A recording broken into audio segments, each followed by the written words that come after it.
Do you remember when you could kind of say in a joking way, commie bastards? Remember that? It was sort of like the Archie Bunker kind of thing, right? It was sort of a joke. It was a way to make fun of people. But like the classic old man yelling, "Get off my lawn!" It turns out the ideology, the movement, didn't go away at all. It simply repackaged itself and marched forward.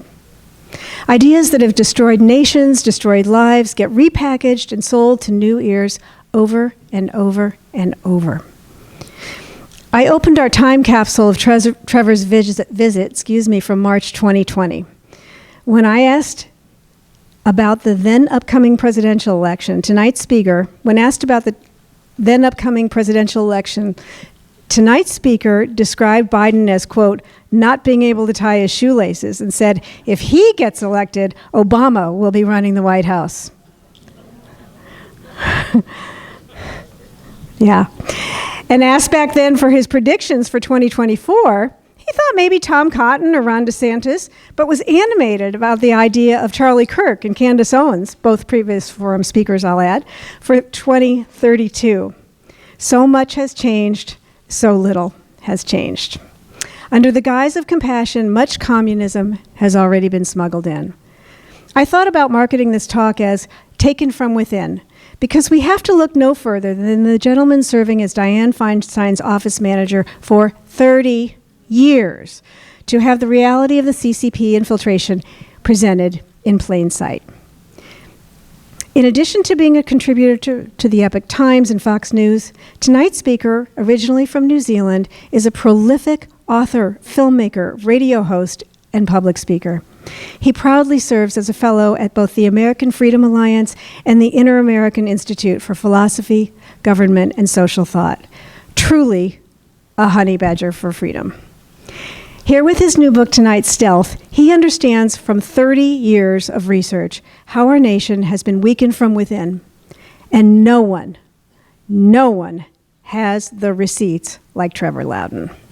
Please join me in welcoming back for his third visit, friend of the forum, Mr. Trevor Loudon. Thanks so much, Jane. Thanks for inviting me here tonight. And third time, it's always great to be here. Can everybody hear me down the back okay? Good. Can you understand the southern accent all right? I do worry. I was in Los Angeles a couple of years ago, and I brought some food from a street vendor. And he said to me, "You have an accent. Where are you from?" I said, "Well, I'm originally from New Zealand." He said, "Well, where is that?" So to make it really simple for him, I said, "Look, it's down in the South Pacific near Australia." He said, "Ah, right, where Arnold Schwarzenegger comes from." I understand your problems in California, folks, I really do.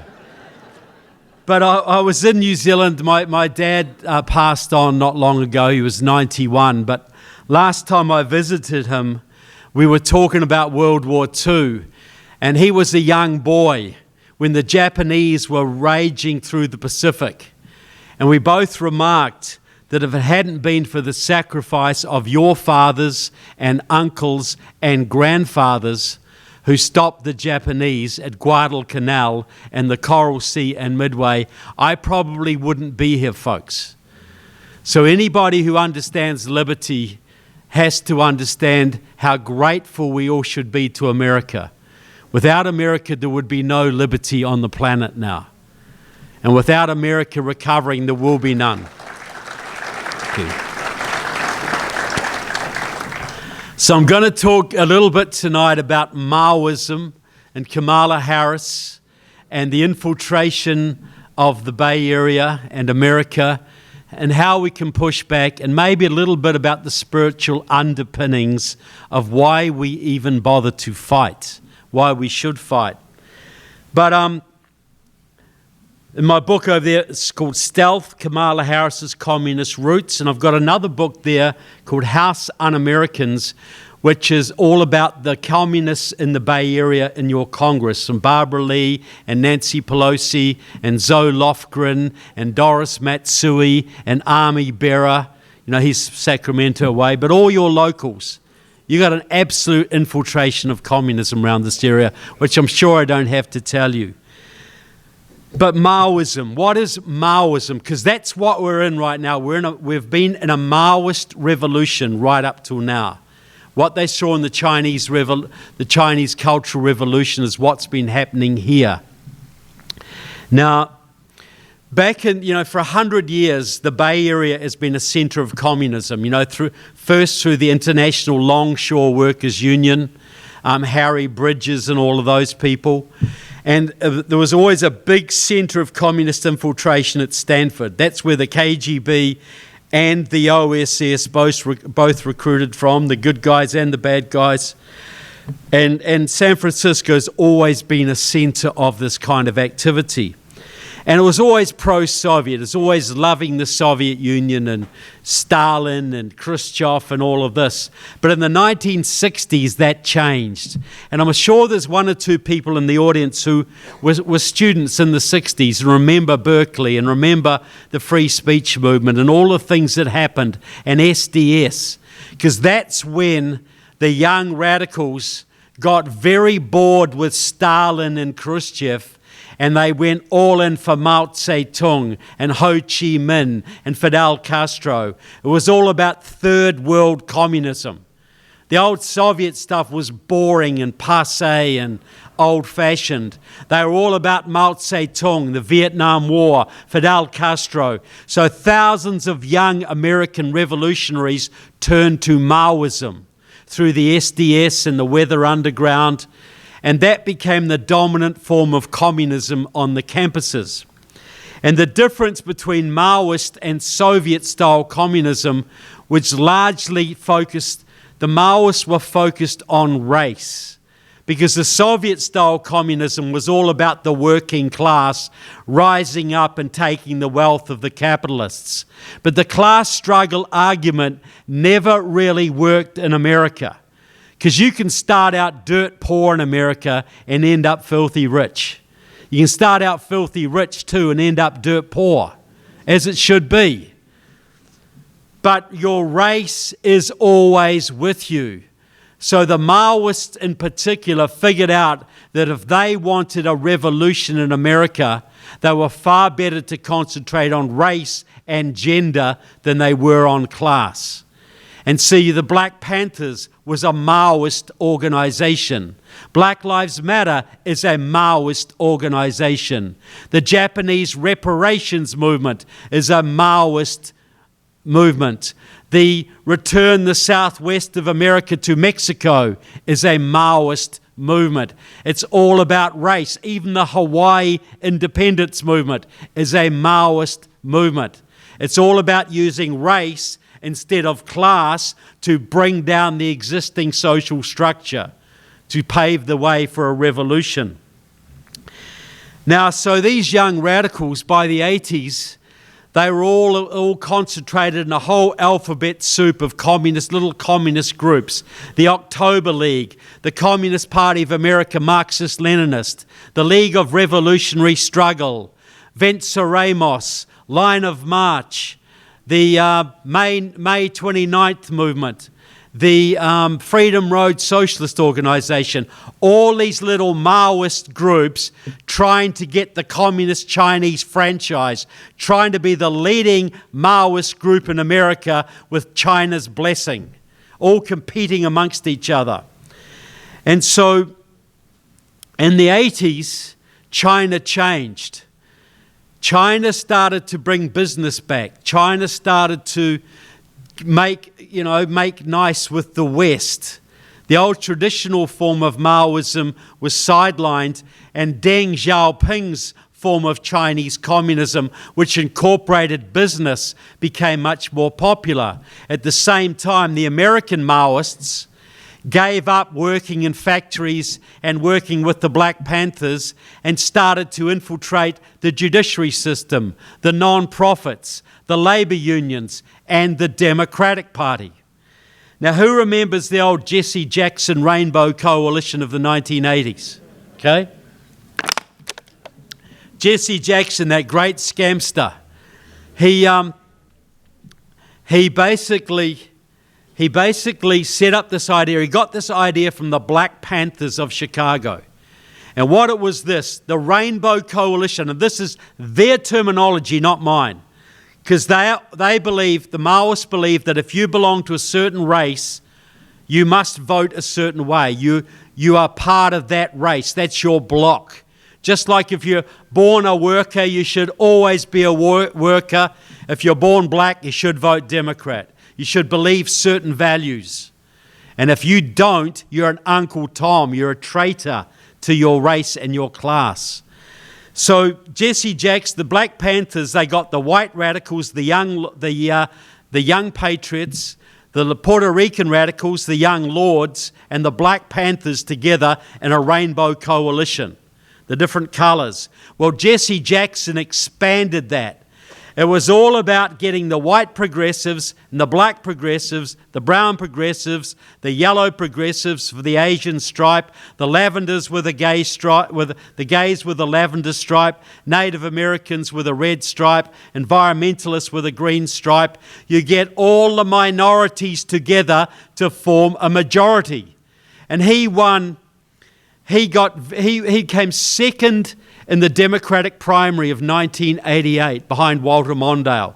Got 7 million votes, which, by the way, is 7 million more than Kamala Harris got in the recent primary. So he did pretty well. But in those days, minorities were about 12 to 15% of the population.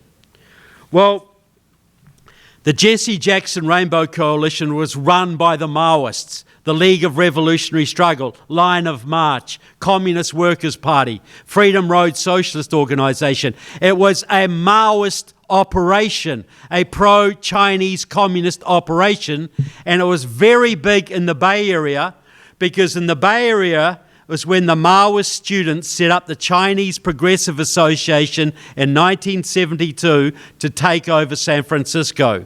Because before that, Chinatown was anti-communist and pro-Taiwan. After a few years, the Chinese Progressive Association, which is basically a tool of the Chinese consulate and the late Rose Pak, basically took over San Francisco. You cannot get elected in San Francisco today unless you have the blessing of the Chinese Progressive Association. And it works completely for Communist China. I have the leader of it, a young man called Alex Tom, stating quite bluntly, "We are pro-China. Our job was to defend China by taking down President Trump. We run our messaging past the Chinese consulate before we do anything." So you had the Rainbow Coalition was very strong in the Bay Area, and it was Maoist. Well, one of these young men, a leader of the Rainbow Coalition, Jesse Jackson's West Coast organizer for 2 elections in a row, a young man called Steve Phillips, was a Maoist, a young black law student at Stanford University right through the 80s. He was there about 12 years, one of those perpetual students that you could be in those days. And he learned a lot from the Rainbow Coalition. Now, about 1989, 1990, especially after Tiananmen Square massacre, the Maoists left the streets and went into the Democratic Party on a major scale. And Steve Phillips led them. He became a member of the school board in San Francisco for several years. But the main thing he did was this. Who remembers the Sandler family of San Francisco, the Golden West savings and loan fortune? Fifth biggest savings and loan in America at one point. The Sandlers, Herb and Marion, left-wingers, sold their company to Wachovia for $13 billion. They got $2 billion profit, and it was so full of subprime mortgages, that's why Wachovia went broke. But they got $2 billion profit. And they put 1.3 billion of it into the progressive movement. And Steve Phillips married their daughter, Susan Sandler, who died late last year of a brain cancer, I believe. But so Steve Phillips became the emissary of the Sandler family to the progressive movement. The Sandler money, he helped them to set up the Centre for American Progress, for instance, run by John Podesta. They set up ProPublica. They funded hundreds of ballot initiatives and candidates around the country. They basically turned California blue with Sandler money and running on rainbow coalition strategies, using illegal immigrants and minority populations to take over districts. Steve Phillips in 2005 went over to Atlanta, where he met with George Soros and Norman Lear and Tom Steyer and a whole bunch of other left-wing billionaires, and that's where they set up a thing called the Democracy Alliance. That's now 180 members, left-wing billionaires, plus some major labour unions that put hundreds of billions of dollars every election cycle into the progressive movement. Every 4 years, they're putting tons in. You have to donate at least $200,000 a year just to belong to this club. And it's very secretive. You can't get into their membership meetings. Every now and then they leak the minutes and somebody publishes it, but it is a very secretive organisation. Steve Phillips in 2008 got $10 million together, chicken feed for him, and did a mass voter registration drive and get out the vote effort in 17 southern and southwestern states. And that is what got his very good friend Barack Obama ahead of Hillary Clinton in the 2008 primary. And it was Susan Sandler that was the first major donor to Barack Obama. Now, Hillary Clinton's a communist, folks. Absolutely. But not in the same faction. So the goal was to get Barack Obama in, because Barack Obama ran on the Rainbow Coalition strategy.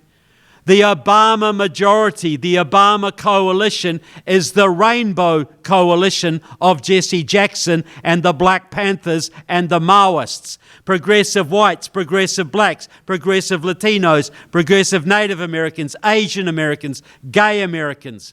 Specifically, it was the Rainbow Coalition. And he won 2 elections in a row running Jesse Jackson's strategy, because by the time Obama ran, minorities were over 35% of the population. And it was a much more viable proposition. Steve Phillips also had an organisation called Power Pack. And on the board of Power Pack, he had people like Stacey Abrams of Georgia, who thinks she's the governor of Georgia to this day. Andrew Gillum, who almost won the governorship of Florida. And believe me, they are both running the Rainbow Coalition strategy. That's how Stacey Abrams got 2 communist senators elected in Georgia. That's how Andrew Gillum almost won the governorship of Florida. And if he had, I'd probably be here now, because it would be safer here than there. Now, Steve Phillips also did something else in 2007. He set up an organisation in Virginia called New Virginia Majority with his money and Soros money. And it was run by communists from the Freedom Road Socialist Organisation, Maoist communists. And this New Virginia Majority went out there. Does anybody remember when Virginia was a really, really red state? And then it went blue in 2008. It's gone bluer and bluer since. So it's been clawed back a little bit under Glenn Youngkin, thankfully. But anyway, in 2007, they set up this group. And they were all about signing up minority voters that would lean Democrat. Specifically targeted this. They're a non-profit, non-political, but totally talk about electing Democrats. They only endorse Democrats. They're always talking about electing Democrats. But anyway, so they went out and they signed up 300,000 minority voters in Northern Virginia in about 3 years. And they turned the state blue in 2008 for Obama. Then they worked with Terry McAuliffe, the governor of Virginia, who went out and personally signed 200,000 pardons for Virginia felons so they could vote too. Against the Constitution. He couldn't do it blanket. He had to personally sign 200,000 pardons. That 500,000 voting base is what turned Virginia blue.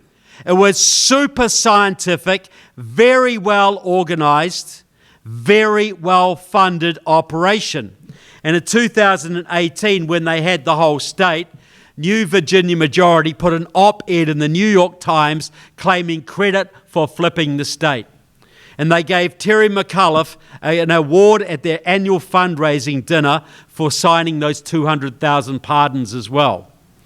But the reason they were so efficient and so good at their voter registration and get out the vote, they were using GIS computerized maps. They had every single precinct in Virginia mapped out. They could tell you the voting patterns, the economic status, and the ethnic makeup of every single neighborhood. So they could send Laotian volunteers into Laotian neighborhoods, Puerto Rican volunteers into Puerto Rican neighborhoods, Iranian volunteers into Iranian neighborhoods to maximize their get out the vote.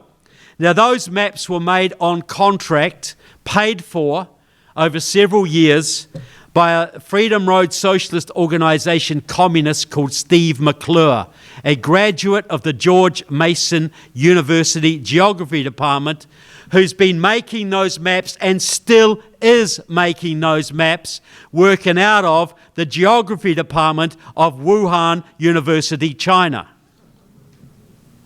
Using Chinese computers. It's all in my book. All the graphics, pictures of the maps, pictures of him in Wuhan, talking about what he's doing, getting paid to do it, using Chinese computers, Chinese staff to make these maps to flip districts in your country. This network is the reason why North Carolina has a two-term Democrat governor.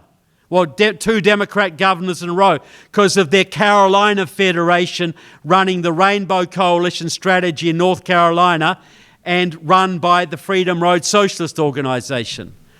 It's the reason why Stacey Abrams' organization has elected two communist senators in that state. It's the reason why Arizona has two Democrat senators. See, in the last 3 election cycles, the Chinese Progressive Association, well, the first thing they did was to set up a group called Asians for Black Lives, which ran another group called Black Lives Matter. Black Lives Matter is a Chinese operation, folks, 100% directed out of the Chinese consulate in San Francisco. But then they set up a group called Seed the Vote, and it was all based on the Virginia model, and they have a network of voter registration organizations. And you tell me if these states are familiar. In Michigan, they got Detroit Action. In Pennsylvania, they have Pennsylvania Stands Up. In Wisconsin, they have Black Leaders Organizing Communities, Block. In Arizona, they have Lucha, which made 1.8 million phone calls and knocked on 1 million doors in the 2020 election. In Georgia, they have Stacey Abrams' group, the New Georgia Project. Are any of these states familiar to you folks? They claim they won 6 of the 7 in 2020 for Biden-Harris by focusing, using the energy of Black Lives Matter and the grievances of young Black and Latino kids to flip districts by mobilizing the votes in the in the inner cities of those key swing states. Now, has anybody seen Catherine Engelbrecht's great movie, 2000 Mules? Okay. Good work. So what she did, she said they flipped the 2020 election because non-profits were using Black Lives Matter activists to stuff ballots in the key swing states. And she showed me her list of organizations that she identified through using cell phone data. I identified the same organizations by following the trail from the Chinese Progressive Association through Seed the Vote. And they are out there in this election. They are out there right now calling volunteers to cure ballots in the outstanding races in California, the congressional races. I just posted about this yesterday. They're going out there saying, we've got to win these. They're curing ballots, taking faulty ballots and going back to the people who wrote them and getting them fixed. I think they should be binned straight away. But they're doing it explicitly, they say, so the Democrats can hold these seats, A, to win the House, which they've lost, but to at least minimize the Republican victory to make it harder for the Republicans going forward. These are pro-Chinese communists who work directly with the Chinese consulate, and they're curing ballots in your districts in this state right now. So how does Kamala Harris fit into all of this, right? Well, Kamala Harris, you know, a lot of young kids, they get radicalized in college, right? Yeah, they're normal Americans, they go to college, and they come out spitting, foaming at the mouth, Antifa lunatic radicals, right? Or they just go and, you know, become lawyers, which is almost as bad, right? Apologies to any lawyers here. And but not Kamala Harris. She was radicalized in the cradle. She has never been anything but a Maoist. She is a Maoist communist 100%. Her parents, Don Harris, a black economist from Jamaica, Shyamala Gopalan, an Indian breast cancer researcher, they met in Oakland in the early 60s. She was the daughter of Indian revolutionaries. Her grandfather worked with communist revolutionaries in Zambia, Africa in the early 60s. That was her side of the family. Don Harris was a Marxist economist, openly Marxist. It wasn't a question. He wrote books about Marx and articles about Marx. And he was recruited to Stanford University as an affirmative action Marxist, because in the 70s, they didn't have any Marxist economists at Stanford. Can you believe that? I'll tell you what, in the 1930s in Berkeley, you had to do ROTC to graduate Berkeley. Can you imagine that? But he was recruited by the Union of Radical Political Economists to serve as an economics professor at Stanford because he was the best Marxist they could find. Now, both of the family, the father and the mother, well, the mother also contributed to the famous book, Black Marxism. She was a Marxist too. They were both members of the Afro-American Association. That was a very radical group set up in Oakland in the early 60s and who openly supported Mao Zedong and Ho Chi Minh and Fidel Castro and spawned the Black Panther movement. Eldridge Cleaver and Stokely Carmichael were both members of the Afro-American Association before they became Black Panthers. And the leader of this group was a man called Donald Warden, who later changed his name to Khalid al-Mansour and became a Muslim and the envoy of a very wealthy Saudi prince who put a lot of money into America behind young men and women of color, black and Latino and Asian American, who he thought might achieve political prominence and influence in the future. It was Khalid al-Mansour, for instance, who organized the letter from a New York communist called Percy Sutton that got the young Barack Obama into Harvard Law School, for instance. So when Kamala was a little girl, when you were sending your kids to Girl Scouts and, you know, whatever, and various little clubs or football, little league, Kamala Harris was going to the Rainbow Sign every Thursday night, a militant left-wing social club in Oakland, where they would have communist poets, and they would have, and they all got behind Ron Dellums and elected Ron Dellums. Remember Ron Dellums? The Marxist congressman, member of Democratic Socialists of America, an agent of both Cuba and the Marxist-Leninist government of Grenada.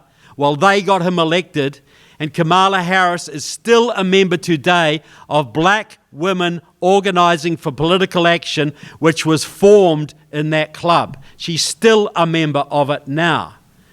So then she goes away to Canada for her high school years. Then she comes back, then she goes to college at Howard University, where she ran an economics club named after a very famous black Marxist economist. And then she comes back to the Bay Area to finish her law degree and find a suitable boyfriend to make her rich and influential. And of course, she led on Willie Brown, and she was 29 and he was 60, and he was still technically married, though separated from Blanche for about 10 years.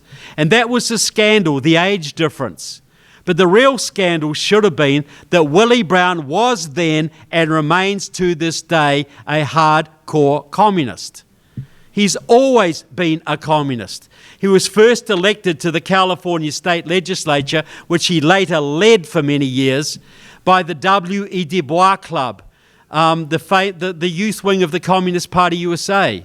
The man who got him elected was Terence Hallinan of the very famous communist family from San Francisco, who actually was the DA that Kamala Harris beat to get her job later on. Sort of a bit of payback, I think. But anyway, so Willie Brown was very active in Communist Party causes right through the early 60s. One of his closest comrades was a young woman called Diane Goldman, who was very active in communist causes at that time. You may know her as the late Senator Dianne Feinstein. Look, Diane Goldman in 1955 brought 7 Soviet journalists to Stanford University. She went with a Marxist economics professor for a tour of communist Yugoslavia in 1956. You know, and then, of course, she hooks up. She has her little Chinese spy who works very closely with the Chinese Progressive Association, by the way, and Rose Pak. And I've got a photo in my book of Russell Lowe, who is Dianne Feinstein's spy, and he wasn't her driver, he was her office manager. He was getting Defense Department documents across his desk while she was chair of the Senate Intelligence Committee. And I've got a picture in my book of the Chinese consul and Russell Lowe and Fang Fang, the Chinese spy who seduced Eric Swalwell. So the Bay Area is a hotbed of Chinese penetration, folks. The communist Chinese run San Francisco. And Rose Pak, who some of you would have heard of, was their emissary until she died a few years ago. She was, like Judy Chu runs the Chinese community of Southern California, she ran the Chinese community of Northern California. Completely an agent of the Chinese Communist Party. And when she died, Kamala wrote a wonderful eulogy to her, you know, as you would for a fellow communist. So Kamala hooks up with Willie Brown. He gets her, Willie Brown was still endorsing Communist Party events in the Bay Area as late as 2002, well after his affair with Kamala. And he basically became, with Dianne Feinstein and Rose Pak, Communist China's best friends in the Bay Area. He massively increased their influence in the Bay Area, massively. So, you know, Willie Brown gets Kamala started in politics, and she becomes a prosecutor, and one of her proteges was a young woman called Latifah Simon, who is now running to replace Barbara Lee. Latifah Simon was on the fringes of standing together to organise a revolutionary movement. Storm, the group that was led by Van Jones back in the day, the Maoist revolutionary group. So Latifah is a Maoist and very, very close friends of Kamala Harris. Kamala Harris was also very close friends with Alicia Garza, the founder of Black Lives Matter, because Alicia Garza's best friend is Alex Tom, the leader of the Chinese Progressive Association and Seed the Vote. So this little incestuous network is all China. And Kamala Harris is also very close friends of a man called Rob Bonta, who's now your Attorney General. She got him the job effectively because Rob Bonta comes from another Maoist family. She's also very close to Goodwin Liu, who's one of the top California judges, who was also a Stanford University Maoist. But meanwhile, Kamala Harris's sister, Maya, was going to Stanford at the same time as Steve Phillips. And Steve Phillips knew the Harris family. I've got a tweet in his book. Nobody knows Kamala Harris like we do. It was Steve Phillips and Susan Sandler who funded Kamala Harris's run for district attorney in San Francisco. They then funded her race for attorney general in California. And she lost that race on the night, but she won on the mail-ins. We heard that one before. And then they funded her race for US Senate. And she has acknowledged their help, acknowledged the help of Steve Phillips and Power Pack. And I have that in my book as well. And so she is completely Steve Phillips's protege, just as much as Stacey Abrams, just as much as Andrew Gillum. And she was the perfect Rainbow Coalition candidate. Because she's white, she's black, she's Indian, she's female. On paper, she was the perfect Rainbow Coalition candidate. So they all got behind. I was saying in 2018 that Kamala Harris was going to be on the ticket in 2020, either at the top or VP. And then she ran in 2020 and didn't even make it to Iowa. Because while she was the perfect candidate on paper, she had none of Obama's intelligence or charm. And she flamed out. And I thought, oh no, I've lost a whole bunch of steak dinners now. But then Bernie Sanders starts running away with it. Bernie's a communist, believe me, but he's a pro-Cuban communist. He's not in the same faction, because you've got to understand, communism has a lot of denominations, like Christianity does, or Islam does, or Judaism. There's lots of different brands of it, and they don't always get on. So Bernie was running away with it, and he's too darn obvious. So the Democrats had a problem. We wanted Kamala, but she flamed out. Now Bernie's getting out of hand. He'll lose us the election. What do? Well, little Pete wasn't suitable. Amy Klobuchar wasn't suitable. But Joe, they thought, well, Joe's just lost 4 primaries. And he's about to bow out. But what about if we do this? What if we get Jim Clyburn, the number 3 in the Democratic House, a black congressman from South Carolina, to endorse Joe Biden and get the black Democrats of South Carolina to come out and vote for him? And they did, and he won the South Carolina primary. Then all of the other candidates dropped out for, Buttigieg got a cabinet position, etc. They all dropped out, which left Biden versus Bernie. And all the money went to Biden, and Bernie was kicked to the curb for the second time. But the deal apparently was, well, okay, Joe, you can be the nominal president, because we know Barack's going to be running it. You can be the nominal president, but you got to put Kamala on the VP ticket.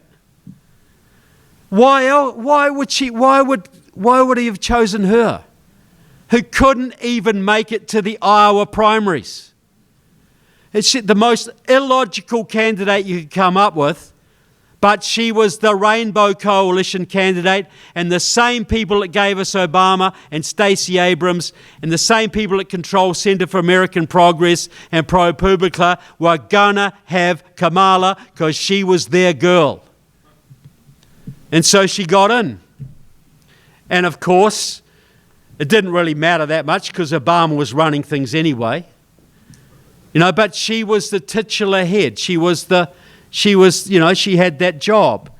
And they left it and left it. They tried to get Joe to stand down, but he wouldn't do it. I think he was scared of going to jail. And he hung on till they had to absolutely force him out. And I think by that time they're actually a bit sick of Kamala, and they would have preferred Gretchen Whitmer. But I think Joe, as a final act of defiance, endorsed Kamala, and they were stuck with her. So they ran the Rainbow Coalition strategy all over again.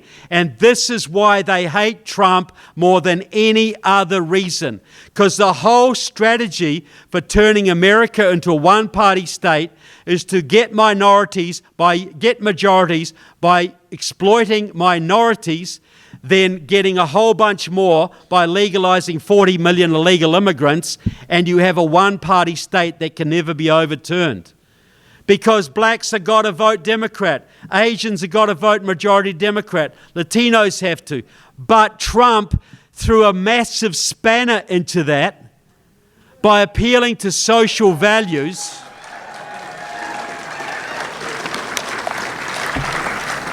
He went where no other Republican dared to go. He'd hold rallies in Harlem. He would go to the people, and the people loved him. A lot of minorities, young black men love Trump. Young Latino men love Trump. The black community is more socially conservative than the Anglo community in America. The Latino community certainly is. And the Asian American community is too. And I hate to generalize, but they're all about their kids and education and coming here for a great future. They might vote Democrat, but they have no Democrat values. And Trump, by bypassing the normal elitist Republican messaging and going straight to the people, was breaking down the Rainbow Coalition strategy, destroying it.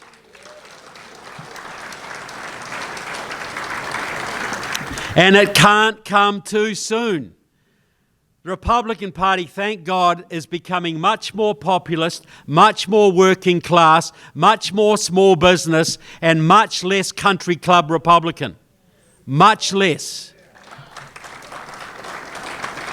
And that's how it darn well should be, because 70% of Americans are basically conservative. 70% of Americans believe in a strong national defense, good education, treating people equally, regardless of their race or color. 70% of Americans are really conservatives. And by breaking down that old Republican-Democrat paradigm, Trump has made a major change in American politics. And the left hate him for it because it's destroying 60 years of meticulous planning.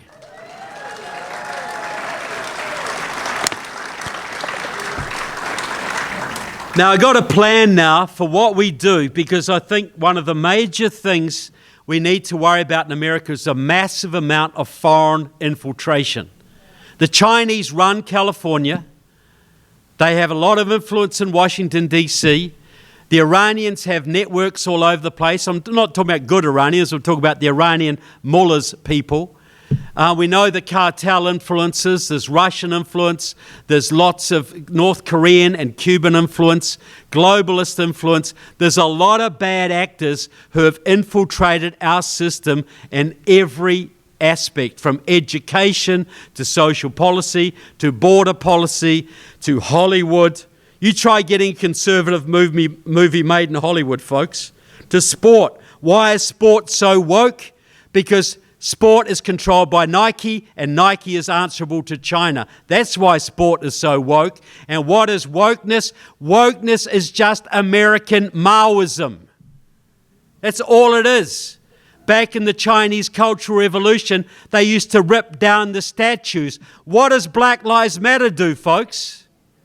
They used to rename the public buildings. What are they doing now? Renaming the public buildings, changing the culture, cancelling the past, cancelling history, denigrating the founding fathers. We're in a Maoist revolution right now. That's what we're in. And we saw it when COVID was on, right? The Chinese have a program, the Communist Chinese have a thing, it's called mass line. Comes from Mao. It means the Chinese Communist Party sets a policy and everybody must conform, the mass line. Like during the Cultural Revolution at one point, everybody had to kill 10 flies every day because there's too many darn flies. And if you only got 8, you're in trouble. Well, what happened in COVID, people? We got Chinese policy coming through the World Health Organization into our communities. All the states with the worst lockdowns are all the states with the most Chinese influence. You can map it all around the country and all around the world. So it was mass line. There was never going to be herd immunity or hydroxychloroquine or vitamin D therapy or any of that. It was always going to be vaccines, mandates and lockdowns. That was all it was ever going to be. And what happened to you if you bucked that line? What happened to you if you're a doctor and you suggested another therapy? You were cancelled, right? What happens to if you're a corporate lawyer and you said, we shouldn't really be forcing people to take these vaccines? What happened to your job? We saw 2.5 years of Chinese mass line politics coming through the World Health Organization, which is completely controlled by China and forced in our communities by our subservient politicians and the communist unions, all answerable to China. That's what happened. You want to know what communism is? Just remember the lockdowns. That was a little taste of it, right in our communities. But what do? We've got to treat the Chinese communist infiltration as an organised crime problem, because that's what it is. Now, how do you deal with organised crime? I'll give an example of how this has to work. During the 1930s, there was a Jewish mafia gang in Detroit called the Purple Gang, sometimes called Murder, Inc. And they went out killing people for the mafia all over the country. They had a whole bunch of cops on their payroll, and if you testified against them, they would kill you. So they were operating with impunity. Well, I think it was FDR got Thomas Dewey, the Republican prosecutor from New York, got him in and said, your job is to take down Murder, Inc. Do it how you want. So what Thomas Dewey did, he personally interviewed 2,000 young men to get the best, the bravest, and the brightest. A sort of elite, untouchable squad like Elliot Ness put together. Just the best. And he went out after Murder, Inc. And they caught a few low-level guys. And they'd get them for bank robbery or extortion. They say, look, we got you for 10 years, but other than that, you could take immunity from prosecution or witness protection if you testify against the people above you. And they started to do that. And they ratcheted their way right up the chain. And in 2 years, they had the leadership of Murder, Inc. on the electric chair, and it was gone. 2 years. This is how you take down organised crime. You get the little rats, you give them a way out, and you get them to rat on the bigger rats. Do you think they could have taken down John Gotti if they hadn't turned Sammy the Bull Gravano first? You know, they got a mafia guy to testify against another mafia guy. Teflon Don, the guy they could never touch. But Sammy Gravano put him in jail because they turned him. They gave him immunity. Well, they gave him a very reduced sentence. So this is what you do. The next president has to start up a new, this president. Sorry, yes, it's this president now. I'm a bit out of date. President Trump is already going to start firing a lot of people, but this is how he can do it on a better basis.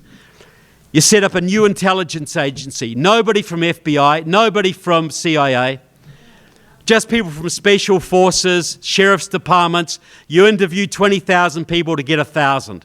Just the best, the bravest, and the brightest. And then you go out looking for foreign agents. And you catch some low-level people. And you say, well, we can give you witness protection if you'll testify against the other people. And then the president says, we've got this new intelligence agency. Every foreign agent in America, whether you're Iranian, Chinese, Mexican, Russian, whatever you are, you've got 3 months to leave the country and never come back. Because if you come back, we're going to prosecute you and put you in jail. 3 months. You would see 500,000 people leave the country in 3 months. I'm not kidding, right? And then all the domestic traders, you have all the dirty businessmen, the rotten academics, the Wall Street guys, the dirty politicians, communist politicians. You got 3 months to come forward and register your name with this new organization and spill your guts.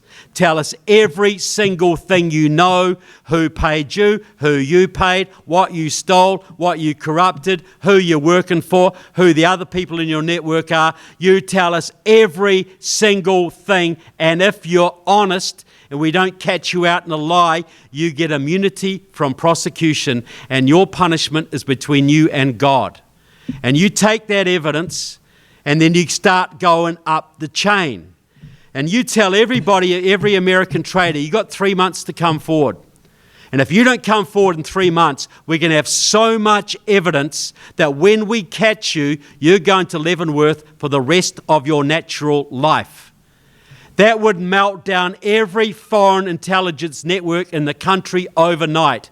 Because the Iranian businessman paying off the senator wouldn't know if the senator had taken a deal and was wearing a wire, and the senator wouldn't know if the Iranian had taken a deal and was wearing a wire. These networks would melt down, go into complete chaos, and once a few started ratting, you wouldn't be able to, it'd be like the Pied Piper of Hamelin. The rats would just come out of the woodwork all over the place, wanting to do a deal because they know everybody else is ratting, and if they don't come forward in 3 months, they're going to get prosecuted.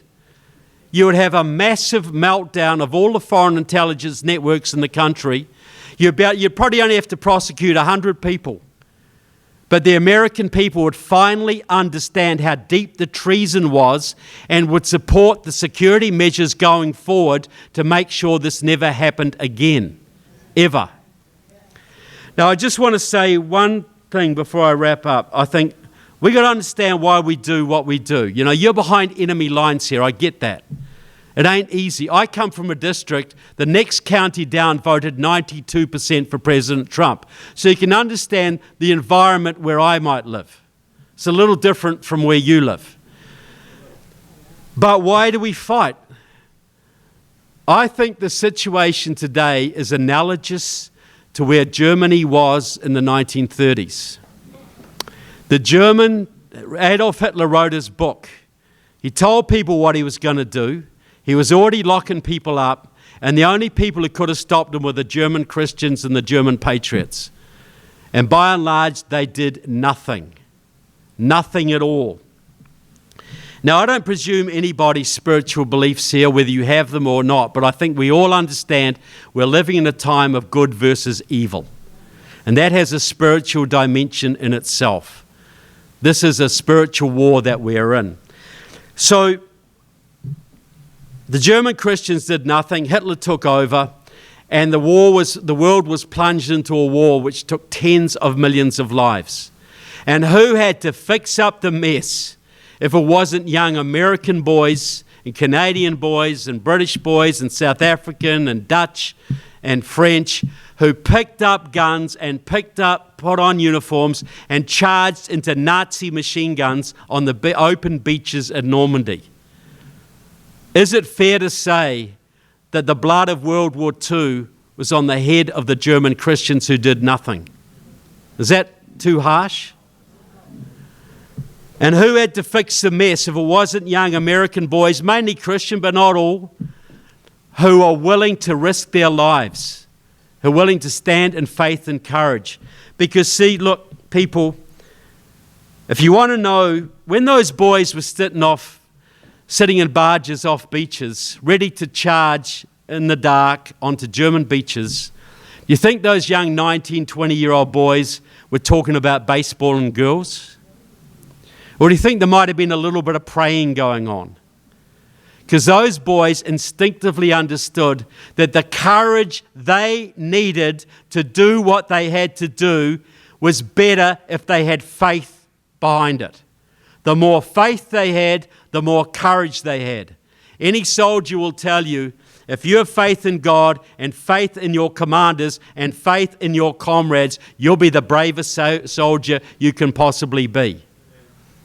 But if you don't have faith in your leadership or God, you'll run. Just like everybody ran when David was facing down Goliath, and David was running at Goliath, and everyone was running this way. David threw that rock, smacked Goliath right in the head, and I'm sure God guided that rock. But how much courage did David have to throw the darn thing? And where did that courage come from if not from his faith? If you want to know if you have a faithful pastor in your church, just ask yourself a simple question. Is he a courageous pastor? Because if he really believes what he says he believes, he will fear nothing on this earth. He will fear not the health department or the city council, not being invited to the pastor's picnic. He will fear none of that because he's got his eyes on a much bigger picture. So, we've all heard that famous story of World War II. Because a lot of Christians have the idea, a lot of people have the idea, all you have to be is good. All you have to be is a good person and go to church and put some money in the collection place and you're good for eternity, right? That's what a lot of them think, seriously. So tell me this. We've all heard that little story of World War II, of a little German church on a railway siding. And they're all praying and singing one Sunday morning, and a train pulls up outside. And it's got boxcars at the back. And they hear banging from the boxcars, help us, help us, help us, help us. There are children in here, help us, give us water, we are thirsty. And what did those German Christians do in that little church? They sang louder. So you tell me, who would you rather be on Judgment Day? Would you rather be that good German Christian in that church who was a good citizen and paid his taxes and raised a good family and was loyal to his wife and never committed a crime and prayed every day and went to church every Sunday, but on the one day he was asked to prove that he loved God and his neighbor as himself, and he failed?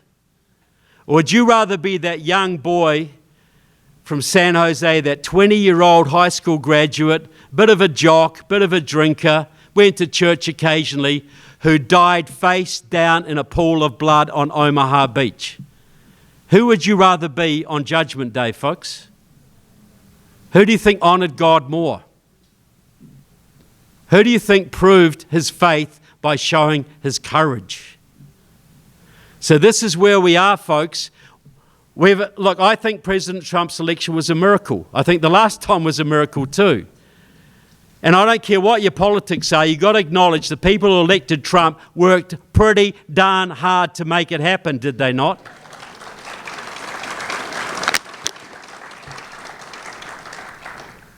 But the day that sold me on Trump more than any other day was that day in Pennsylvania when that bullet nicked Trump's ear. And I really believe God's hand was on that day. I really, really do. And a very brave man died that day. Corey Imperatori died protecting his family on the ground, trying to protect his family from bullets. The message I got from that day, and you tell me if you think I'm wrong, the message I got that God does not want this country lost, but we must be willing to sacrifice.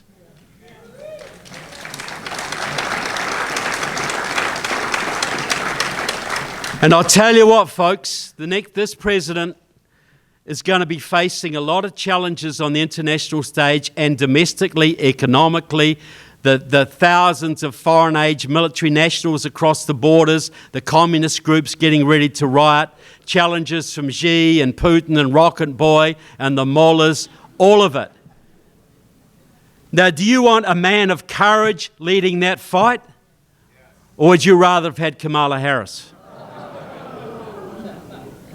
Because I tell you what, people, if there's a war, it ain't just going to be your sons that go. They're going to draft your daughters, people. And do you want your daughters going into a war against horrible enemies led by someone like that? Or would you rather someone who's a little bit rough around the edges but has undoubted courage and undoubted love for his country? I think we dodged a bit of a bullet, folks. I know I'm not supposed to be political here, but look, Kamala is a communist. If it was Harry Truman, I'd be fine. You know? If it was a lot of the old-fashioned Democrats, I'd be fine. But I'm not fine with Kamala Harris, and I'm a lot more fine with Donald Trump, thanks very much. Because I think courage and faith are what are going to get us through the coming period. We cannot go to sleep like we did the first time. Trump got elected, a lot of conservatives went to sleep. Hallelujah, it's all over now. Then the election went badly in 2020, and all those conservatives got their noses rubbed in it like a little naughty puppy. And finally, people realised that it ain't Trump that's going to save America. It ain't any politician that's going to save America. It's the grassroots patriots, the grassroots Christians, the grassroots people who care about the country that are going to save America. That's where it's going to come from, folks. People just like the people in this hall tonight. So I want to say to all of you, thank you so much for standing up for America, for the Golden State, for your family and for my family. God bless America, and God bless the Liberty Forum, every single one of you. Thank you so much. Thank you. Thank you. Thank you. Thank you. Thank you. Thank you. All right. We're gonna have a flood of questions up here in a minute, so let me just start with one. I want to talk something that you didn't specifically address, but I have a question about. June Gilliam's with us tonight, and she described the destruction of the American family as one of the tactics of communism.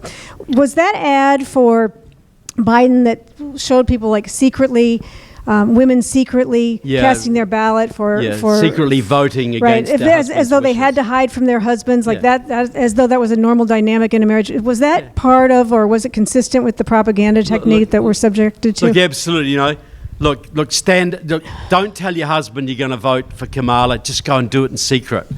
Look, undermining the trust between a husband and wife.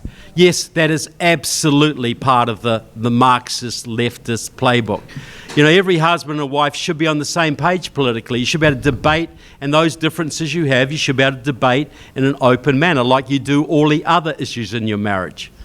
So to say that you should subvert that process, look, this is what communism is. We're given three institutions to govern us. It's nothing to do with distribution of wealth. It's about centralizing wealth. But what it is we're given three main institutions to govern us. We're given the church, we're given the family, and civil government. Communism is about overthrowing the civil government, undermining the family, and destroying the church. That's what communism is, to basically give Satan the upper hand on earth. That's what communism is. Okay, let's go here, because there are already some people who have the same question. I'm going to get to your information getting to Trump later in the question. But what about the Associated Press?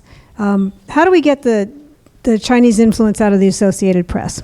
Look, Trump released a great video yesterday or today about how he's going to restore freedom of speech.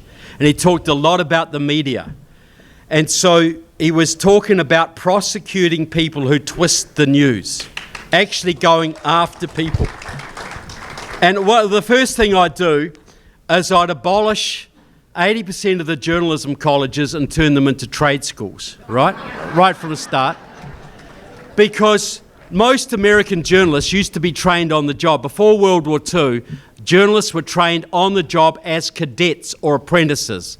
And they'd go out and cover the baseball games and the court cases and the county fairs just like ordinary Americans. It was only after World War II they started to train the journalism, the new journalism colleges, where they had where the Marxists brought in this new concept, advocacy journalism.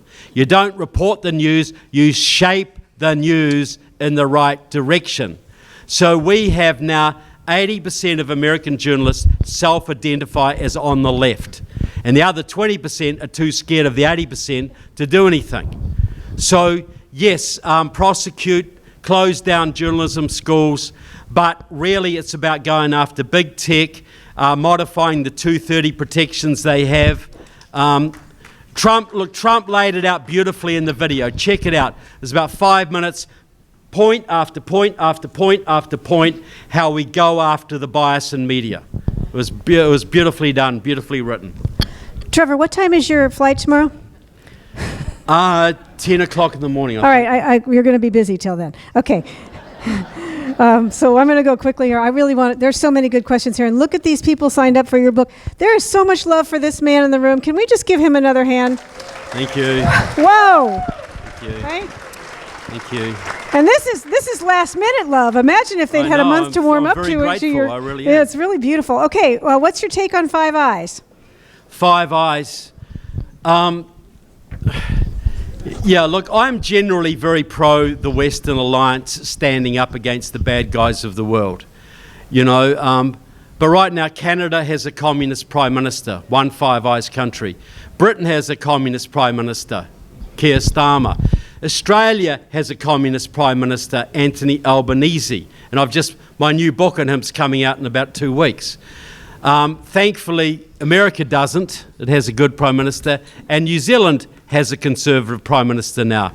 So I'm generally in favour of military alliances and intelligence sharing amongst the free countries, but I'm also very mindful of the corruption that has crept into the intelligence communities at the highest level. And I've met many intelligence officers in my career, and usually they're very patriotic and dedicated people. But we understand the CIA has been corrupted at the top. The FBI certainly has been, as have many other agencies.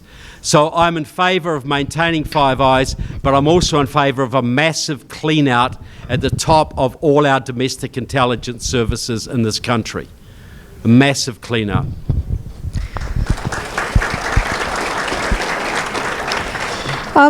People often wonder why wealthy people, in this case, like Laurene Powell Jobs, like communism. Yeah, well, communism is not about the sharing of wealth. It's about centralising all wealth and all power in a very few hands.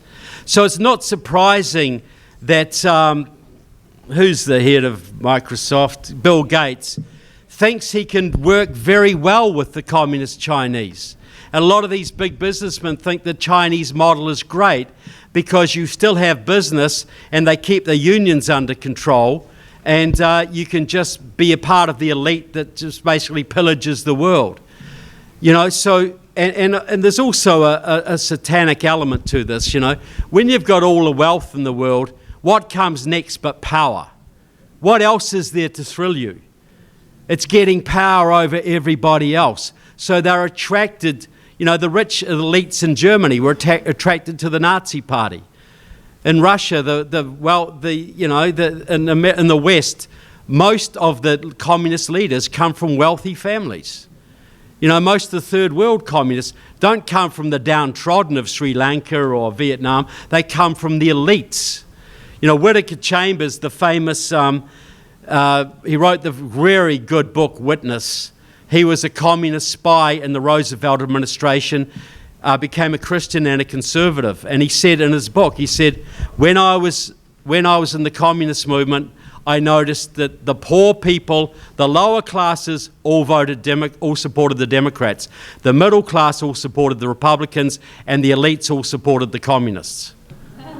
You know, communism is about power. It's not about sharing wealth. Forget that. It's about centralizing everything in a very few hands. So it's not surprising that our corrupt elites, our secret societies, our born-to-rule people are attracted to this. And some of them are attracted out of guilt too. You know, the trust fund babies. You know, they got all the money in the world. They never ever worked for it. And the only way they can assuage their guilt is by donating to Black Lives Matter and marching in the Women's March. You know, that makes them feel good. Right. Right. And ultimately, communism is satanic. And these people are so egotistical, they're in rebellion against God. So if they're rebellion against God, whose philosophy are they going to support? Okay, question from one of our audience members who lives in San Francisco, and she's curious about Reverend Ames Brown and the London Breed connection. Are they planning a protest with racist text messages to get blacks, LGBTQ movement, etc., to start chaos? So actually, London it is Breed and who else? Who was it? Reverend Ames Brown. Amos Brown. Kamala's Right. Kamala's Marxist pastor, who was a big part of the Rainbow Coalition, Right. by the way. Trevor, we do have an odd quiet right now. I don't know whether that has to do with what I think you've called strategic retreat, or whether. Yeah. What do you make of the quiet right now? Because usually when people are mad, they steal a Gucci bag. It makes you feel better, right? Yeah. Well, look, I read all the left-wing publications, and they were getting ready to riot the day after the election. The Freedom Road Socialist Organisation, which did the George Floyd riots, they were getting ready to riot because they thought either Kamala would win and they'd just go and let off steam, or Trump would just win and there'd be a lot of contested lawsuits, a lot of confusion, and they would riot. But I think they were so stunned by the victory that they didn't expect, they didn't know what to do. But they are now getting organised. There's rebellions brewing in all the Democrat-led states, but the radical left are getting ready to get on the warpath again. Freedom Road's getting organised. They're getting things organised. Also, we had a big illegal immigrants rally in New York a few days ago. We're not going home. You can't send us back. Well, when they say it was illegal immigrants, it was 12 illegal immigrants and 3,000 communists, you know. That's what it basically was. But they are going to use the illegal immigration issue and there's still the Palestine issue for a little while anyway, while there's still any Hamas left. And they're going to use the illegal immigration issue and the deportations to cause massive riots. And I believe there will be terrorist incidents between now and the inauguration. And I tell people that, look, if you need medicines, get some stocks in. If you need, there's also going to be a big strike in Long Beach at some point too. If you don't have any spare food, get a bit of spare food in. If you don't have a generator, get a generator, because I think we're going to see some disruptions either before the changeover or just after, or both. And that includes, you know, we got up to 100,000 Chinese nationals, Russians, Chechens, Iranians, military guys come across the border. They're not coming here to go to Vegas. They're coming here to create trouble. And they do not want President Trump to be inaugurated. And they want to make life difficult for him. Look, the Freedom Road Socialist Organisation, the people who did the George Floyd riotings, said the day that Trump got inaugurated, their goal was to make the country ungovernable, to bring down Trump. They just reissued that same call 2 days ago. Trevor, we've had Nick Adams here, who has a wonderful program. Nick Adams from Australia as a speaker, who has this wonderful program called Foundation for Liberty and American Greatness. Yeah, those Aussies are okay, I suppose. Yeah, that's kind of you. But he does a terrific job of educating our K through 12 in civics. Yeah. Is it without a proper civics education, isn't the perennial sound of communism, where everything's collectivism, it sounds nice, it's trendy, it's fun, it sounds fair, isn't it always going to be the battle? Yeah, it is. And look, I love Nick. Don't get me wrong. He's an Australian, but he couldn't help that, right? And look, if we do not win the education battle, everything else will not count. And I'm so glad Trump is committed to ending the Department of Education. But that's just the first part of it. And look, America was strong because American kids were educated in their exceptionalism of their country and the Constitution and what made America different. This country has the most amazing and inspiring history of any country around. It's just amazing what has been done here and how this country even came into being against all the odds. And if every kid understands that, they will defend this country with their life. But they're basically told in school that this country got rich by enslaving the third world and was basically run by rich white slave owners. That's all they know about American history. That's all they know. So get rid of the Department of Education. I want to push it eventually so all education in this country is out of government hands. It's run by churches and little community co-ops, and just where people get together and educate their own kids like it was always done.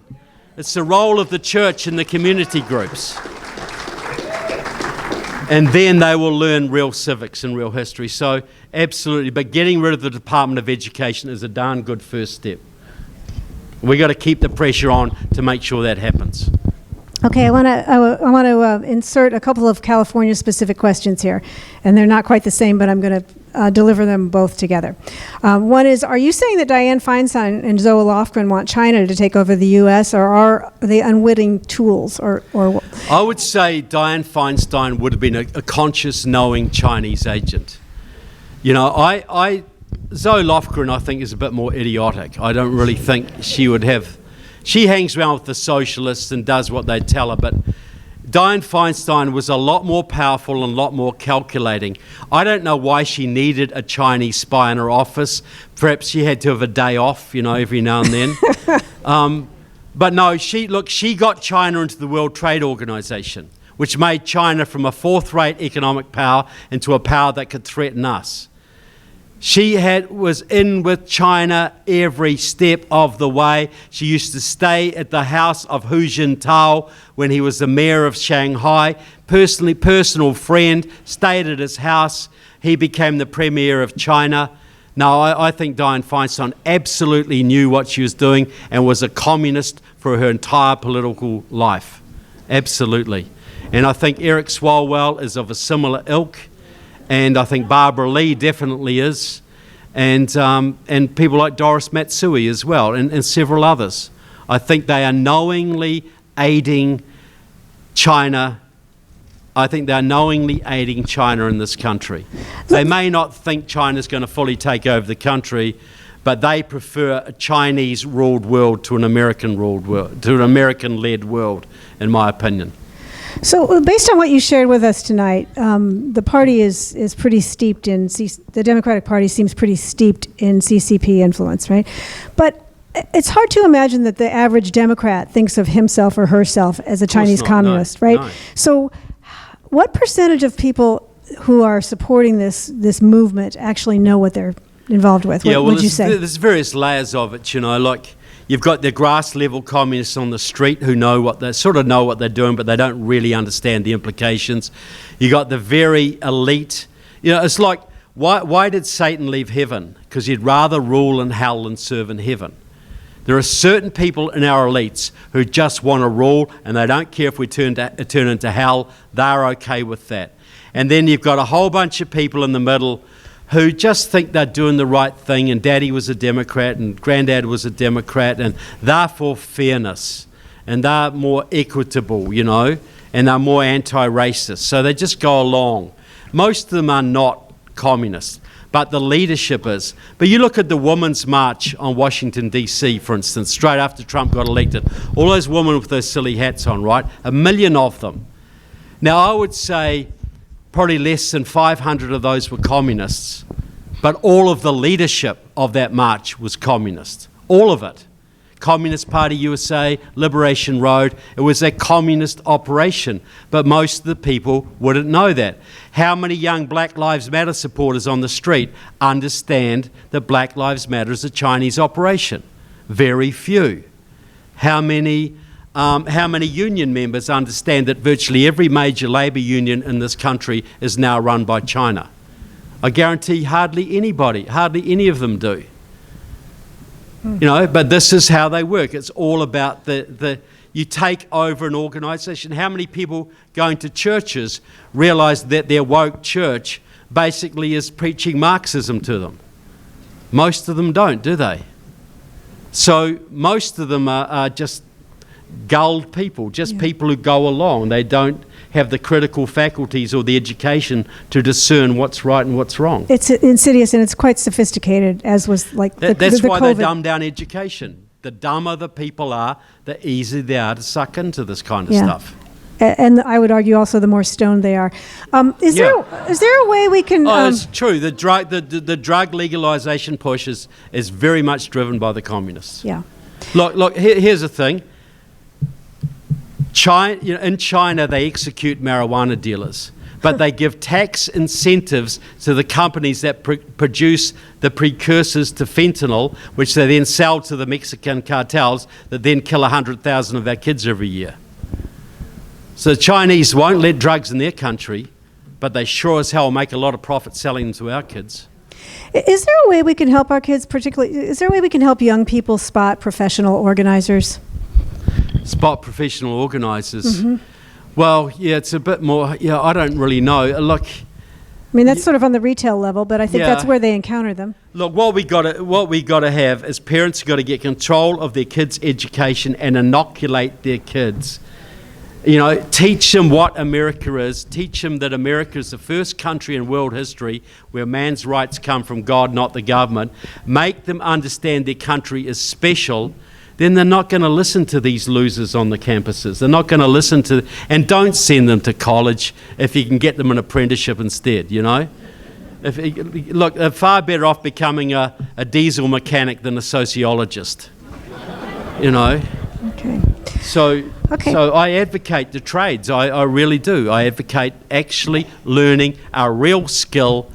That is the road out of poverty for most young kids. Do you think that the de-emphasis of the trades had anything to do with getting illegal immigration, and was that part of a plan? Look, in New Zealand, we had a very good apprenticeship system, and 60%. I'd say when I left school, 60% of my classmates left school at 15 and got apprenticeships, and they were tradesmen by the time they were 20, had their own business and their own house by the time they were 25. That was the common thing. Well, the communists, the Socialist Unity Party, got into the qualification system of New Zealand and destroyed the apprenticeship system. Destroyed it. And now we have skills shortages just like you do here. Skills shortages is also a massive economic problem. You know, you can't build sewers now. You can't get enough tool makers and die makers to make basic products. And the guys who learned their trade in the 60s and the 70s and 80s and 90s are now getting ready to retire. And who are they going to employ instead? Somebody who just learned basket weaving at the local community college. Yeah.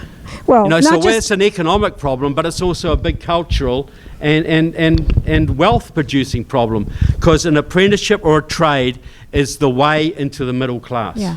It's not just basket weaving, it would be non-binary basket weaving. Well, but non-binary. Please, you are in California, Trevor. Forgive me. Okay. Forgive me, please. All right, now we post our videos of our programs on YouTube and Rumble. So I'm just going to go ahead and make sure this one cannot be posted on YouTube, because they'll take this down the minute Trevor answers this question. Ready, Trevor? Yeah.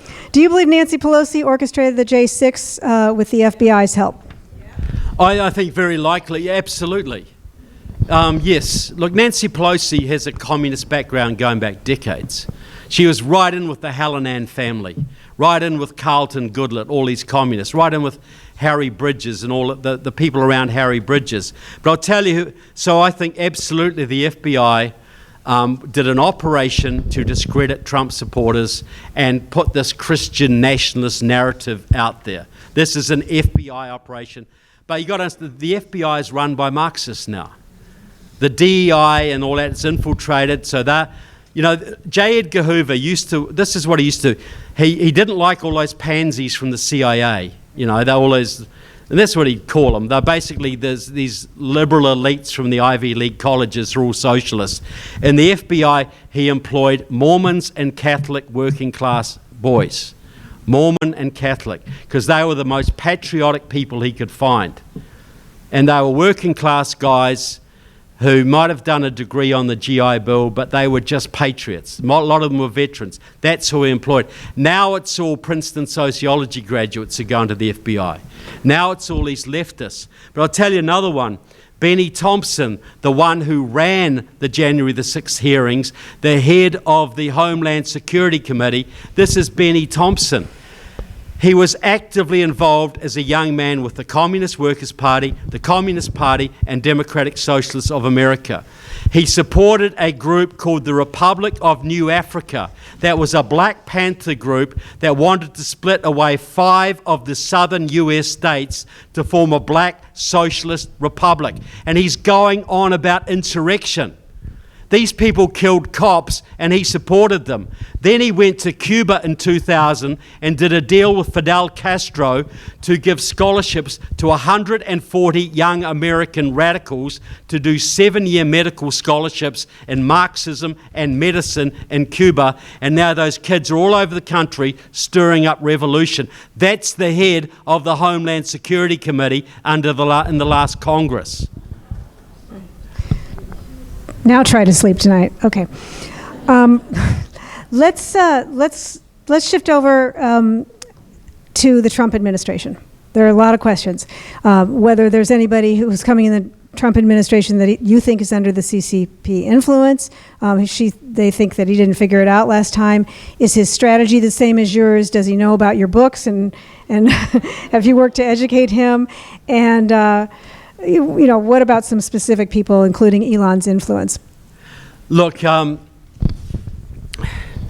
don't think there's very much CCP influence in the current Russian administration and the current Trump administration. There's a little bit, the Russians are trying to get in there, especially over the Ukraine war. They're trying to get influence in there. And I watched that. They just made sure Mike Pompeo didn't get the job. They did that. That was an operation by them. And some people might think that's great, whatever. But I'm glad that Marco Rubio is in there. And I'm also glad that Tom Homan is, he's great for that. And the only one I'm a bit strange about is Kristi Noem as Homeland Security. That sort of threw me a little bit. But overall, I think his appointments have been very, very good. There's no Chinese influence in there that I can see. But someone like Elon Musk, I think he's one of those guys that does a lot of good, but will always do what's best for Elon. And so I wouldn't give him too much influence. I'd let him loose on efficiency, but I wouldn't let him loose on foreign policy, for instance. You know, RFK, if he can get rid of fluoride, if he can take down the corruption in the health sector, great. But he's the guy who said that all climate change deniers should be executed. So I wouldn't let him in charge of energy policy, for instance. But for what he's doing, yeah, he's great. You know, that's great. I'm all about it. So I think Trump is doing pretty darn well so far. You know, I think, look, he has come out with stuff that is so hardcore. He's really, his free speech policy was great today. He's been articulating his policies. He's not backing down. He knows this is his legacy. He can do great things for America. Great, great things. And I'll tell you what else he can do. He can actually do to the CCP what Reagan did to the Communist Party of the Soviet Union. you know. And he was doing that with the help of Japan and Taiwan and South Korea and Australia and India. They were starving out the CCP. They would have taken down the CCP in a second term. Well, he's going to get another go at it, which is why the CCP is freaking out right now, and they got a lot of problems, economic problems, etc. So this is my dream. Finish Reagan's job of bringing down the evil empire. Starve out the CCP, encourage the Chinese people to take matters in their own hand and overthrow the CCP. You imagine a free China. You imagine all that culture, all that history, all that entrepreneurship, free and serving humanity rather than sucking off humanity. That is the great promise. That is not just freeing America, freeing China, freeing Iran, freeing North Korea. All these things are possible if we stay the course and do what Trump wants to do with our economy, our energy sector, our education. We can have a very different world going forward. And I think God has given us this opportunity, and we cannot blow it. We got to stay involved and very, very active. Trevor, Elon and Vivek are going to set up... And just by the way, Mitch McConnell won't be the head of the Senate. And Mitch McConnell was the worst Republican as far as China. He was China's boy in the Senate, sabotaging MAGA candidates wherever he possibly could. Okay. So Elon and Vivek are setting up the DOGE, the Department of Government Efficiency. Yeah. Might there be a department for you to set up, and would you be willing to help? I would. But look, if I could be a consultant in any way, tell them where to look and tell them who to defund to stop the left. I could have given the FBI the leadership, 50 leaders of Black Lives Matter, and they could have shut down the whole operation in a day. But they didn't want to do that, you know. But yeah, I would be prepared to. Look, I know that people around Trump read my books. Roger Stone praised my stuff the other day. So I know that it is taken notice of to some degree at least. Okay. Yeah, so... Good. Yeah, but look, if I can just keep writing books and do help that way, that's fine. I sort of see myself as trying to make the base more aware and more active. That's what I see my role as. I just love coming to meetings like this and talking to people. I don't really want to think I'd be sitting around a boardroom in Washington, D.C. I'd rather be here, quite honestly. Trevor, most people are really busy tending to their own lives and responsibilities, et cetera, but the people in this room are bigger than that. They get up in the morning and they do think what they can do for their country. So where is the single most important place that citizens can put their time and energy tomorrow morning? Well, it depends what your talents are. You know, if you're good at making money, make money and use it wisely. You know, I think fortifying the churches, if your pastor won't get involved in the civic governance of his own community, find a church that will, or start your own. And the second thing I'd say is education, education, education. If you can get involved in school board races, if you can start homeschool co-ops, if you can educate groups of kids in civics, I think that's all good. And the other thing is just be politically involved. You know, politics has got a bad name. I call it civic responsibility. And if you read the Old Testament, look, any Christian who tells you Christians shouldn't be involved in politics has never read the Old Testament, okay? There's a lot more about civics and governance in the Old Testament than there is about heaven. A lot more. You know, we've got to get the basics of our communities right. We've got the 10 Commandments for a reason. These are supposed to be how we govern ourselves and keep ourselves free.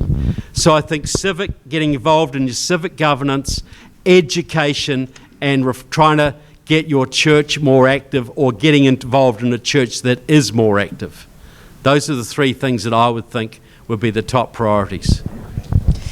Trevor, thank you so much for your doggedness, your patriotism, the most admirable perseverance I've ever seen. You are a great treasure to the American people. I really appreciate it, and we so appreciate especially your friendship to the Liberty Forum tonight. Yeah, Trevor Loudon, ladies and gentlemen. Thank you very much. Thank you. Thank you. So, Thank you for watching our presentation. Please like and subscribe to our channel to get updates on new speakers, and consider joining the Liberty Forum of Silicon Valley. You can do so at our website. If you don't want to join, but want to support the principles of American liberty, you can make a tax-deductible donation via our website. The links are in the description. Thank you again, and stay free.